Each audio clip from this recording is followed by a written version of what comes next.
La nature a procuré aux animaux certaines parties de leur corps afin qu'ils puissent se défendre, se nourrir et avoir l'air cool. Mais parfois, ces mêmes parties du corps peuvent blesser l'animal gravement, au point de causer sa mort.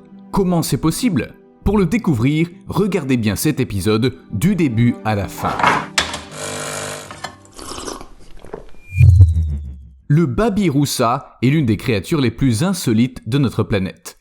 Il ressemble au porc, mais il est très différent de son congénère.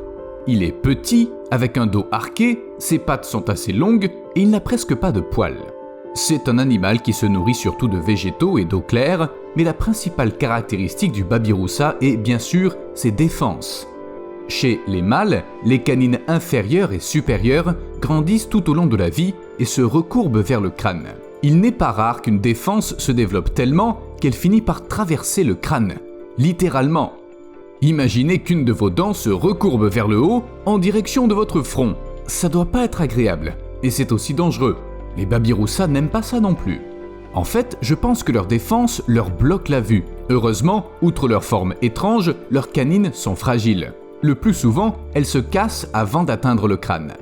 Par exemple, lors d'un combat pour une femelle, ou simplement avec le temps, avec un peu de chance. Contrairement aux babiroussas, le sort des rennes est très triste.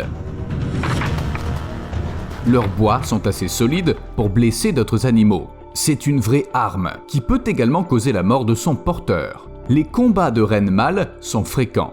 Pendant la saison de reproduction, ils se battent pour les femelles et ces combats se terminent souvent par la mort d'un des rivaux. Le plus souvent, ils percutent les bois de son adversaire et...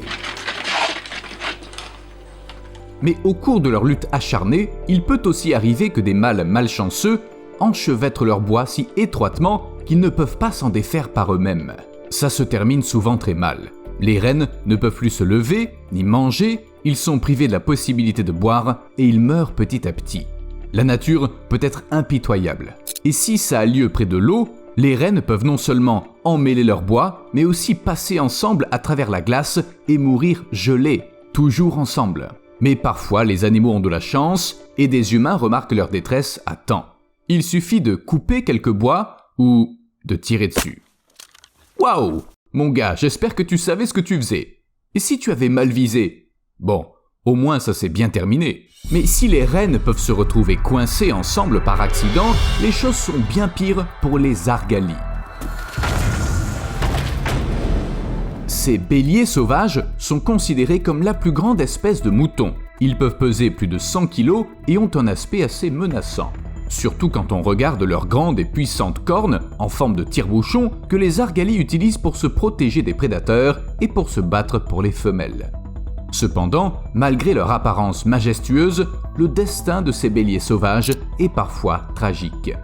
Leurs cornes, qui sont censées être une redoutable arme d'autodéfense, peuvent conduire l'animal à une mort lente et douloureuse. Plus les argalis vieillissent, plus il est probable que leurs cornes se mettent à pousser dans le mauvais sens et finissent par percer le visage des béliers. Lentement et douloureusement, les cornes vont pénétrer de plus en plus profondément jusqu'à entraîner la mort, soit par infection, soit... Enfin, vous avez compris. L'évolution est une chose assez impitoyable. Il n'y a vraiment pas de quoi la remercier d'avoir joué un tel tour aux cornes de ces pauvres béliers. Cependant, l'intervention humaine, elle non plus, ne mène pas toujours à quelque chose de positif. Pendant des siècles, les humains ont développé des races de plus en plus rentables pour l'élevage et le résultat est, assez controversé. Surtout en matière de moutons, les espèces sauvages perdent la majeure partie de leur laine chaque année. C'est aussi le cas de certains moutons domestiques, mais chez ceux qu'on élève pour leur laine, elle pousse toute l'année sans interruption. Et si on ne la coupe pas à temps, ça peut très mal se terminer. Le poil long n'est pas une bonne idée par temps très chaud, et ça entraîne parfois un coup de chaleur. Ça pose aussi des problèmes de mobilité. Si un mouton à poil long se couche dans une pente raide, il ne peut pas se relever, comme ces insectes qui se retrouvent avec les pattes en l'air. En outre, la laine provoque des problèmes de vision. Vous en voulez encore? L'excédent de laine, s'il n'est pas coupé, s'accumule sur l'animal et forme des nœuds. Toutes sortes de parasites prospèrent dans ces nœuds. Les insectes provoquent des démangeaisons insupportables qui perturbent les moutons et les poussent à se frotter constamment aux arbres, aux clôtures et à tout ce qui se présente. Dans un tel cas, le mouton peut se déchirer les flancs jusqu'au sang, ce qui est la porte d'entrée aux infections et à la septicémie. Dans les cas extrêmes, les moutons qui ont beaucoup trop de laine peuvent en mourir. Les moutons ont donc besoin de visites régulières chez le coiffeur pour moutons. Et voici une autre info absurde pour vous.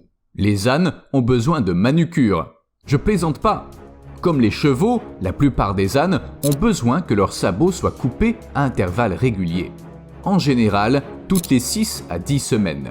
Vous avez raison, les chevaux sont également soumis à ce traitement. Si les sabots ne sont pas coupés, l'animal n'est plus en mesure de marcher droit, ce qui provoque un traumatisme, de la gêne et un choc chez tous ceux qui voient ces sabots tordus. Parce que ça fait vraiment peur à voir. Je me demande comment font les ânes sauvages. Enfin, il reste si peu d'ânes sauvages que les sabots sont le cadet de leurs soucis. Être un ongulé est assez difficile, car la nature s'efforce constamment de nous faire passer des tests mortels. Même les lieux les plus ordinaires peuvent devenir dangereux si la température baisse un peu. Honnêtement, je sais pas comment un cerf peut se retrouver sur la glace, et si loin du rivage. Un animal pris dans une telle situation est condamné, si des humains ne lui viennent pas en aide. À cet égard, la nature nous est plus favorable. On sait comment garder l'équilibre, même sur une surface très glissante. Et on a également inventé des bateaux, des cordes, des aéroglisseurs, des patins et d'autres choses utiles. On peut s'en servir pour extraire n'importe quelle serre d'un piège. Ce qui est dommage, c'est qu'on ne reçoit jamais de remerciements de la part des animaux. Bon, si les cerfs, les béliers et autres ongulés semblent très malchanceux dans la vie, il doit bien y avoir des espèces qui ont reçu des cadeaux de la nature. Les tortues, par exemple.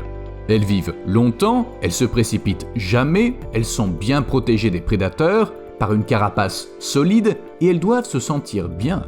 Oui, c'est aussi ce que je pensais. Jusqu'à ce que je découvre que les tortues ont un défaut. Elles ne peuvent pas se retourner si elles se retrouvent sur le dos. Du calme, du calme. Si vous êtes sur le point de laisser un commentaire disant que votre tortue de compagnie est très douée pour ça, laissez-moi clarifier. On parle des grosses tortues. Et c'est pas un hasard. La hauteur, la longueur et même la forme de la carapace d'une tortue jouent sur sa capacité à se remettre sur ses pattes. Par exemple, les tortues dont la carapace est arrondie se retournent plus rapidement que celles dont la carapace est plus plate, et les grands individus sont beaucoup moins agiles que les petits. Les caractéristiques de la carapace déterminent littéralement le sort de l'animal. Renversée accidentellement sur le dos, une tortue sans défense peut être tuée par le soleil, mourir de faim ou devenir la proie de prédateurs. En un sens, les tortues sont particulièrement vulnérables. Leur armure rigide ne se plie pas au mouvement du corps, ce qui bien sûr complique le processus de retournement. Imaginez une vie qui consiste en un compromis constant entre la vie et la mort. Les individus plus grands vivent mieux dans l'ensemble, mais en atteignant une taille trop importante, les tortues risquent un jour de tomber dans un piège fatal. Et le problème du retournement est peut-être encore plus sérieux pour les mâles. Quand ils se battent pour les femelles, ils essaient souvent de retourner leur rival sur le dos. Les individus les plus grands semblent avoir un net avantage. Mais si une grande tortue perd, elle ne pourra jamais se relever. Les paresseux peuvent difficilement être qualifiés de créatures bien adaptées à l'environnement, car, eh bien oui, ils sont tellement lents, exactement comme on se le représente. Les paresseux passent la plupart de leur vie dans les arbres, bougeant à peine et se fondant dans le feuillage. Ils descendent au sol pour déféquer une fois par semaine, ils dorment environ 20 heures par jour. Enfin, ils se comportent un peu comme des humains qui prennent des vacances bien méritées. Mais leur lenteur et leur amabilité peuvent coûter la vie aux paresseux, et le danger peut venir de n'importe où. Tout prédateur affamé peut repérer un animal aussi lent et le manger. Pourquoi s'en priver? Le dîner ne s'enfuira pas, quand bien même il le voudrait. Même une chouette à lunettes, qui, pour tout dire, n'est pas plus grande qu'un paresseux, en est capable. Elle est plus rapide, plus forte, et puis, elle a faim. Parfois, il semble que la nature aime se moquer de toutes les créatures vivantes. mais chaque habitant de la Terre a plutôt bien appris à s'adapter à tous ces caprices. Si vous voulez en savoir plus, n'oubliez pas de vous abonner à la chaîne. À plus!